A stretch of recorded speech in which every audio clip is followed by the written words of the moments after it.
I have with me the man of the hour, director of Saiyaara, a film that not just gripped the collective consciousness of the country's 20-somethings, but has garnered over 500 crores at the box office globally.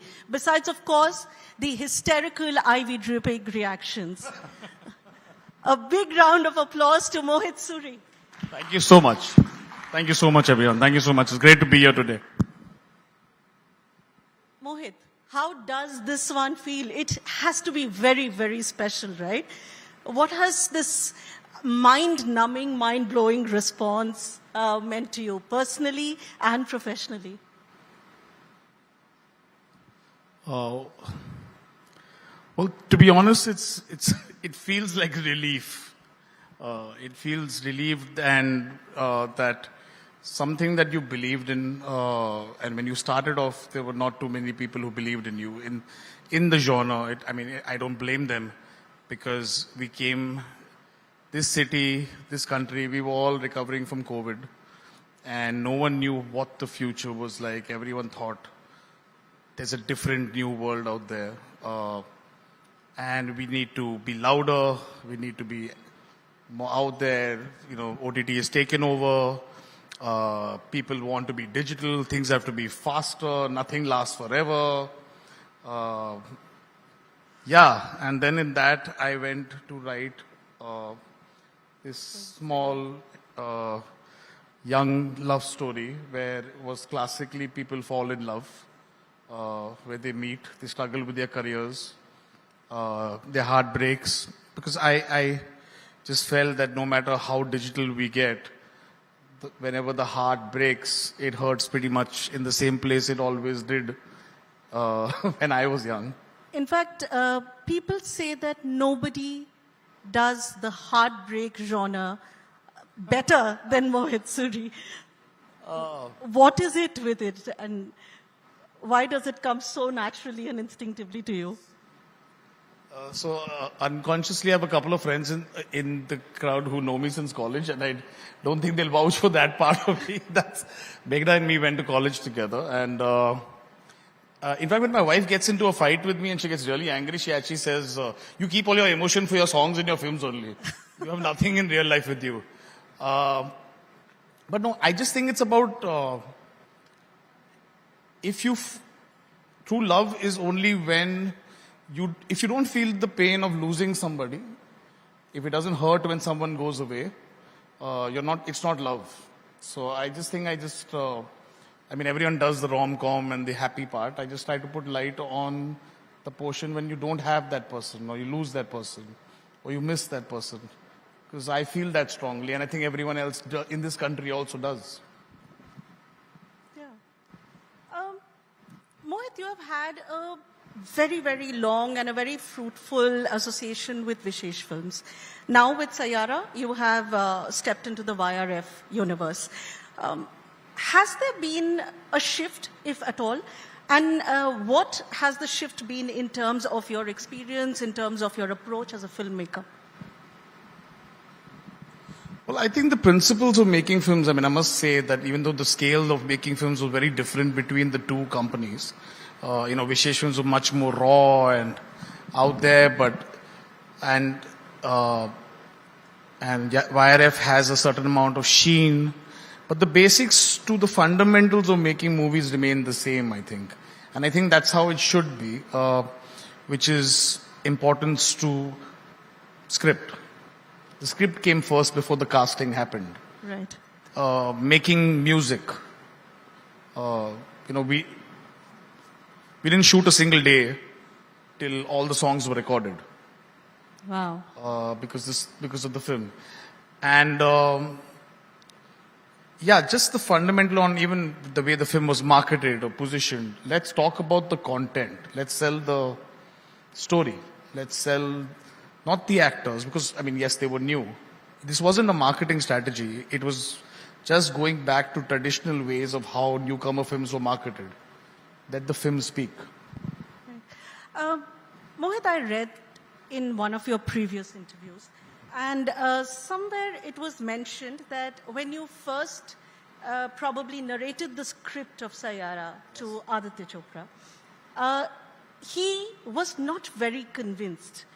Maybe he thought that it was for a little too young. What happened in between that from not being very convinced, and this is as per your quote itself, saying that he wasn't very convinced. So what was the conversation? How did it lead up to him not being convinced, to him backing the film, and how? No, it was actually completely the other way around. So, I really had put in a lot of my voice into this film. I'd spent, when the previous, I had made this sequel film, which was a studio film just before this. And I suddenly realized that in this atmosphere where everyone was blowing up cars and I was making this love story with new people. But I put in a lot of myself in writing this film along with my writer, my assistant who, this is his first film, he's written that. And when I went to him and gave him the script, I actually didn't narrate to him, I gave him the script. And I remember it was the December holiday weekend post-Christmas. I sent the script to YRF and I actually chickened out. I thought, let me confirm and give him some solutions, in the sense, provide some actors and known names who would back me and make this film, because I was so badly wanted to make this film.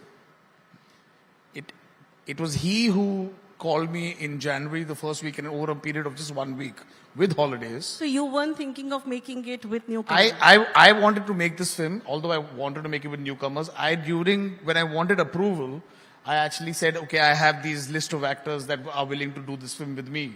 And who were these actors? I can't mention it, it's unfair, they're friends of mine. Okay.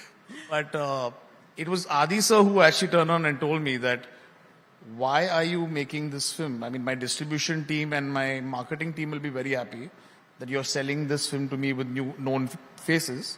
But I'm telling you, your film will flop if you make this film with new faces. No, with established names. With established names. And I said, yes, I wrote it for new people, but I really want to make this film. I don't know in this market who will put in this money to make it with new people. And he said, I will do it. So it was completely the other way around, actually. And see, that's what I think film, making anything you believe in. I think this was a person who comes from a background, who's made love stories, who knew that it was about a kid falling in love the first time, and not someone who's already seen fame. Yeah. The narrative wouldn't work for the people who've seen it. But surprising that you say that, because somehow when we think Mohit Suri and we say Mohit Suri films, two things are almost synonymous. One, new faces. Mohit Suri is generally known to work with new faces. And of course, the music. Okay. So it's surprising that you had thought that maybe they would be established actors. So what was your thought behind? And generally when you work with new faces, clearly you don't consider that as a big risk. Working with new faces is always very liberating, to be honest. And I'm not taking away from the fact that the established people have not helped me reach where I am today. But the stars of my life have actually been the musicians I've worked with, the singers. It's been 2 decades, but my career started off with a song like Wo Lamhe O Baatein that went everywhere in the world. 10 years later, there was a song like Tum Hi Ho that reinvented Arijit as such, reinvented and Mithun. And then 10 years after that is a song like Saiyaara, which is again a newcomer like Fahim. Yes. And Arslan, Tanishq is there. But the constant search to find someone new keeps me more relevant, I think, because these are people who are connected. Yeah, because songs or your music is never really the background. It's almost another character in your films. Yes. Yeah. This deep love for music. Do you play instruments? Do you sing? Can we hear you? No. So I've been categorically told by my daughter not to sing because I'll ruin every song. She's 10 years old and I think she's more connected with what is right. I actually have no sur. I don't know, major, minor. I don't know scale. I don't... You just have the ear. When we were in college, we used to probably, go sit in a cab or sit in a rickshaw which had a deck, because they played music. And we intentionally, purposely asked the rickshaw to take a longer chakkar so that we finish the song. I think that's how music should be heard. It should not, you should emotionally want to keep holding on to it. You want to possess it. That's how a song is a good song. It was easier when you were making CDs and cassettes. You knew people wanted to buy them. Now with the whole streaming thing, it's become a little more difficult to judge that. But, I mean, it's amazing sometimes to see my daughter hold a cassette. And I tell her there's songs inside this.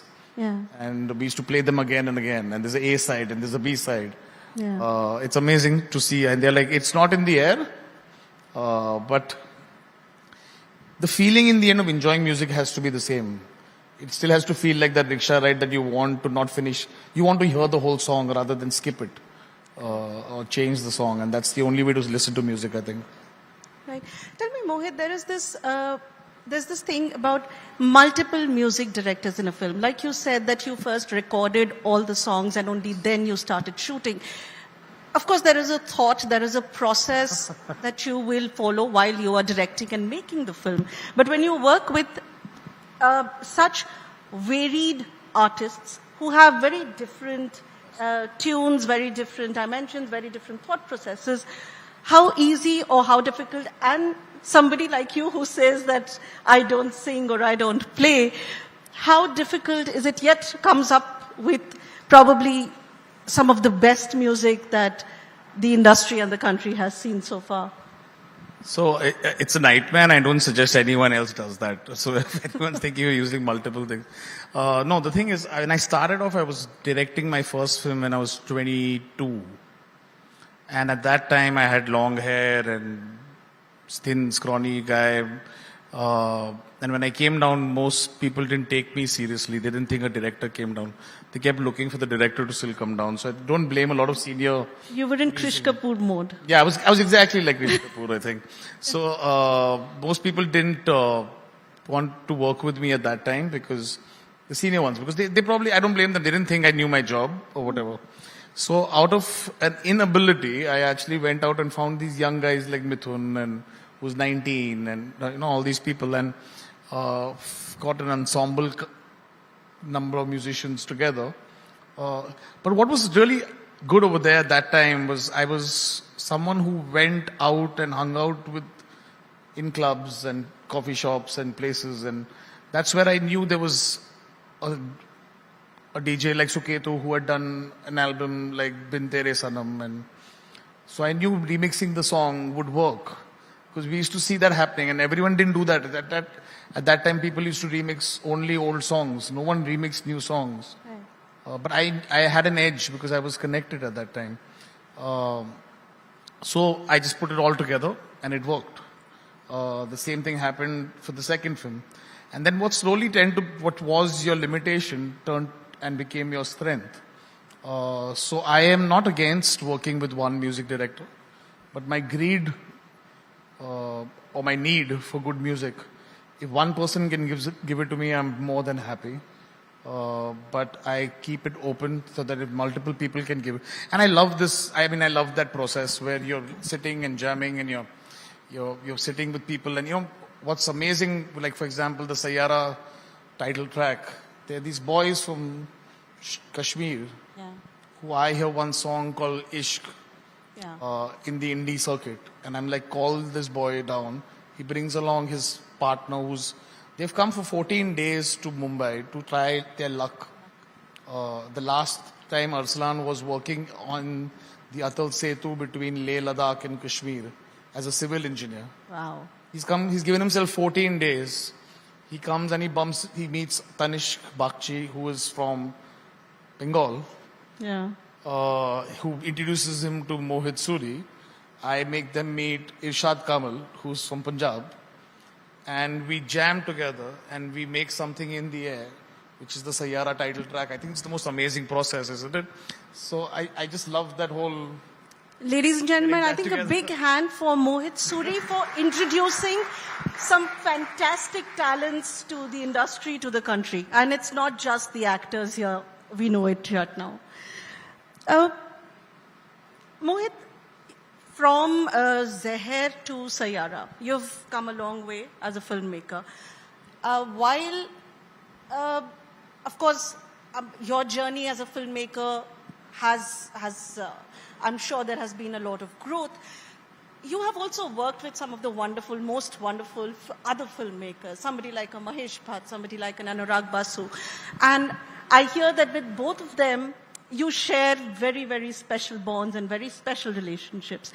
Tell us a little about Mr. Mahesh Bhatt, and of course with Anurag Basu. So I got to work with Mr. Bhatt after he had quit making movies. Like he retired. I mean, he was still producing. I mean, he was creatively producing. So I could never see him in action on the set. But the best part of Mr. Bhatt is he will never get into your film or into your script. He will always. It's like he brings the best out in me, or in Anurag, or in anyone. He will do something so unusual, and that's just everything. Like, for example, there's a scene in Saiyaara where Krish's father lands up at his workplace with the police, and he gets violent with him and throws him. And I remember I was staging that scene in Yash Raj in the conference room with the actors, and I kind of got dramatic myself, and I came out of the conference room and I suddenly saw all the staff was looking at me because I was screaming and shouting and stuff like that inside. Which is unlike you. I got into the character, yeah, I think. And when I went down, I don't know whether most people have seen this, but there's a really good statue of Mr. Yash Chopra at the entrance of Yash Raj Films. Yes. So I thought, am I going a little too dramatic? I mean, we come from different backgrounds. And so at 7 a.m. next day, I was going to shoot the scene. I sent a missed call to Bhatt Sahab, Mahesh Bhatt, and he called. He's up at 4 a.m. and he called me up, and I said, I'm feeling unsure. They're very nice people here, Bhatt Sahab. I think I'm getting a little too dramatic and he has no idea about my script. All I told him is a scene where the son gets violent with his father because he's an alcoholic, and Bhatt Sahab just cut me off and he said a couple of swear words to me. That's him. And That's him, yeah. I didn't realize that my profile picture was a picture of my son's hand in my hand.